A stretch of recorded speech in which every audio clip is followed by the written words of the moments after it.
Welcome to SVGTV News for Wednesday, February 18th. I'm Jimmy Prince for the details. Minister of Information Technology Camilo Gonzalez assuring Vincentians his government will do all in its power to get the best deal from the Lime Flow merger. Speaking to SVG-TV News earlier today on an upcoming consultation to look at the merger and the implications for customers, Gonzalez made it clear that having a monopoly is not always a bad thing. He said his government continually provides assistance for the smooth transition of business ventures, particularly in technology, which helps the economy and the development of the people. We like to facilitate business. Mergers are not in and of themselves a bad thing. But there are certain concerns, and we have to hear how we anticipate the entities will deal with some of these concerns. We, the government, have been in contact with Lime and Flow. We've spoken to them locally. They've sent delegations from their headquarters to speak to us. We've spoken to the head of Flow, we've spoken to the head of Lime in St. Vincent and the Grenadines. At the ECTEL level, we've also heard from them. Other telecoms providers, most notably Digicel, have also spoken and made their views known. And now we think it's fair to hear from the public as well, not just from the business entities, but to hear from the public, because this will impact the public. Minister Gonzalez says the public consultation, which will be held on Monday, February 23rd at the Methodist Church Hall from 4:30, would allow local and regional stakeholders and other members of the public to express their concerns about the merger. He says matters arising from the consultation will help to influence how the government formulates the regulations and the conditions for the merger of the two companies, and again sounded an invitation for the public to attend Monday's consultation. The regulatory aspect, the legal aspect, the business aspect, what positives you can expect as a consumer or what negatives, and then we hope to hear from the Vincentian public with either their questions or their comments on the proposed merger. And it's not just theater. We really want to hear, because what we hear is going to inform how we, the government, treats with the merger, and whether or not we have to put conditions on approval, whether we approve at all, and this sort of thing. So we really do want to hear, and we hope that Vincentians come out and give good thought to what is a very important development in our telecommunications environment. The consultation is expected to be streamed live on the internet and broadcast here at home on television and radio. In other news, leader of the opposition New Democratic Party, Arnim Eustace, said he is very pleased with the results of the general elections in St. Kitts Nevis. Eustace is of the view that the result is an indication of the dissatisfaction the people of the Twin Island Federation had with their leader, Dr. Denzil Douglas. With St. Kitts and Nevis still awaiting the official results of Monday's poll, Eustace says he is disgusted by the hold-up to swear in the Prime Minister-in-waiting, Dr. Timothy Harris. The very delay in completing the swearing-in of the Prime Minister-designate of St. Kitts is to me disgusting, quite frankly. We should not be in a situation at this time where some minor functionary causes significant problems to the swearing-in process for the Prime Minister. He has been elected by the people of St. Kitts and Nevis, and he has to go about the job right away in terms of improving the lives of his own people. And I take strong objection to what I'm hearing today, that here you have a Prime Minister being sworn in. Hours have passed and the process cannot be completed. The NDP leader also expressed his disappointment by what he claims is the apparent silence of the CARICOM leaders in the delay to officially acknowledge Dr. Harris as the new leader of the Twin Island Federation. Silence of CARICOM members, CARICOM leaders in this matter is to me a matter of very great concern. We should be free, open, direct in dealing with our colleagues and matters of this sort in the interests of all of our people. That did not happen in the case of St. Kitts and Nevis. I don't wish to see it happen again. Our people must have the belief that those of us who are in positions of leadership in the region must really live up to our word. We can't twist and turn on a political, as if you're dealing with a football game. These are principles that are fundamental to our democracy. Mr. Eustace says he is impressed by the leadership qualities of Dr. Harris and believes he will be a great contributor not only to his island nation but also to CARICOM. Exhibited and the way he has handled this whole process. It's over 2 years, huh? And you can't get no confidence motion passed in the Parliament. The way he has handled this, to me, tells me that he's a leader. He did nothing to endanger the population. He took no rash actions. He abided with the law, as he saw it, and he urged, up to yesterday, the day before yesterday, he was urging his people to remain calm. And that's great provocation. Another person would have taken quite a different approach to the matter. So I have great respect for him. I have listened to him speak. I have great respect for his intellect. And I believe that he will make a good leader for the people of St. Kitts. Prime Minister Dr. Raul Gonzalez is refuting claims that his government is not interested in having the private sector involved in the business of LPG distribution here. Speaking to members of the media yesterday, Prime Minister Gonzalez, and who is also Minister of Finance, explains that Petrocarib only provides service to about a quarter of the Vincentian market, while Rubis, a privately owned company, supplies the other 75%. We don't want to control the whole hog.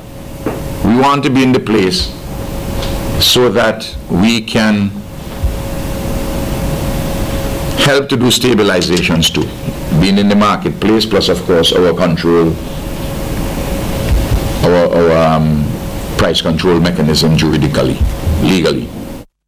And the Prime Minister Gonzalez further says that while he is determined to see the survival of the local private sector, he is also interested in ensuring that customers here get the benefits and the security they deserve. Addressing the recent fuel price reduction here, Dr. Gonzalez says any distributor, namely Sol and Rubis, that has issues as it relates to their old LPG stock, to get in touch with the Ministry of Trade, who he says is ready and prepared to do any necessary recalibration. We have people who can count in the Ministry of Trade, and we have people who can count in the Ministry of Finance. Just keep your inventory. Tell them the story. They will tell the authorities the story. And if there is any recalibration which is required, it will be done. It's not the first time we're doing it.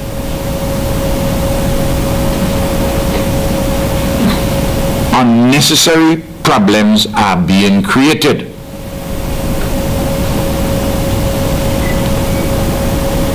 I do not know whether some people are testing the resolve of the government. I hope that is not the case. I don't know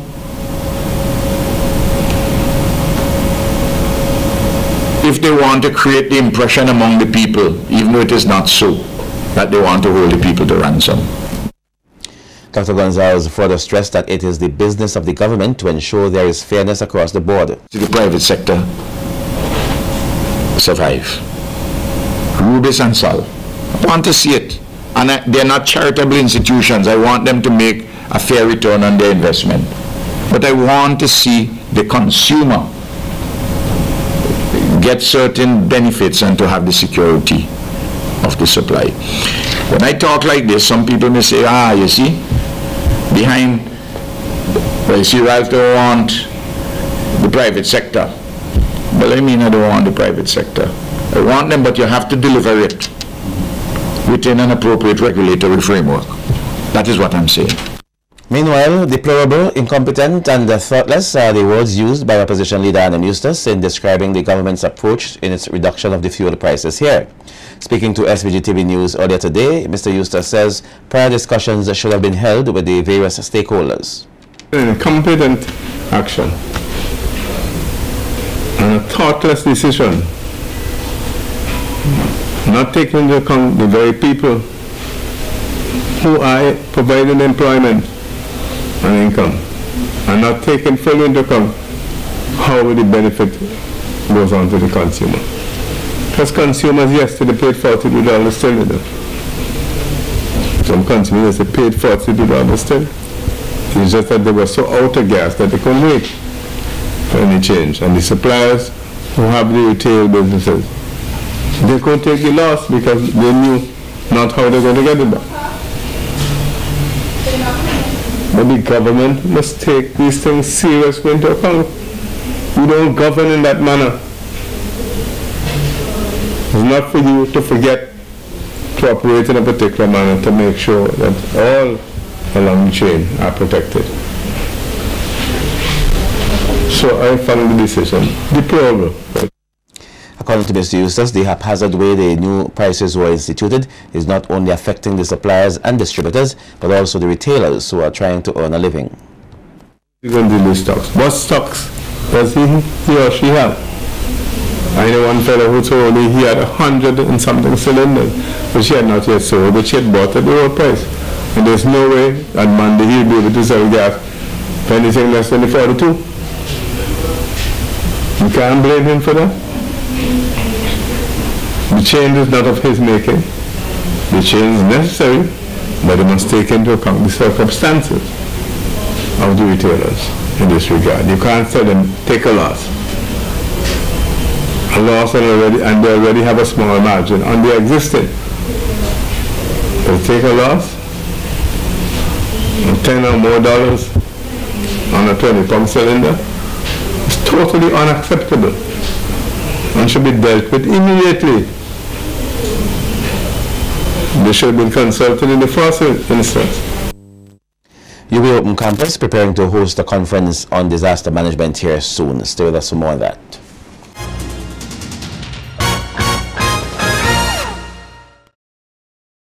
Plans are being finalized for the hosting of a country conference next month looking at issues of disaster management. The conference will be hosted by the University of the West Indies Open Campus in collaboration with the National Emergency Management Organization, NEMO, and the Red Cross on March the 11th and the 12th at the NIS Conference Room. Head of the UB Open Campus, Deborah Dalrymple, said the event will be held under the theme Promoting a Culture of Safety, Building Resilience to Disasters and Stimulating Sustainable Development. Dalrymple said that it is essential that everyone fully participates in the upcoming event, as disaster is a matter that affects everyone, even the corporate society. I want to talk about disasters in promoting a culture of safety so that our people could begin to internalize the fact that we do live in a disaster-prone area. And though we like to say we are home of the blessed, and I think all Vincentians like to say that, the reality is that we live in a disaster-prone area. We live with the volcano. Recently we've had a lot of experiences with floods. We've had landslides. We've had death as a result of these disasters. So we will be inviting the general public, the insurance companies, like I said, teachers, corporate sector, because even this corporate sector might think that's not their field. They also feel the impact. And lots of times we call upon the corporate sector to be generous in helping us to mitigate against some of the consequences. So we really want a full involvement as possible from our community, because as we said, part of the aim of this is to raise awareness and for us to really inculcate that sense that each of us have a part to play in the safety, in our own safety and ultimately in the safety of the nation. So Disaster Risk Management Specialist Idelia Ferdinand of the Ministry of Education says the conference is quite timely. It's a good opportunity for us to highlight research about St. Vincent and the Grenadines, and for the people of our nation to recognize that disaster is a real threat to us, but hazards like hurricanes and earthquakes need not become disasters. There are many things that we can do to reduce our risk. And so In light of that, there are a number of persons, organizations that have been doing research in relation to disasters in St. Vincent and the Grenadines, and based on the abstract we've received, we've organized about 5 sessions. A jail term of 18 months was this morning handed down to David Dean, a laborer of Adamsville, when he appeared at the Kingstown Magistrates Court. Appearing before acting senior magistrate Carla James, he pleaded guilty to the charge of burglary reportedly committed yesterday, February 17, 2015.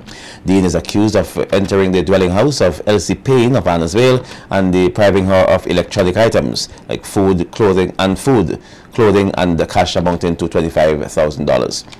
He was reportedly intercepted by the police with some of the stolen items while they were on routine mobile patrol in the Adamsville area.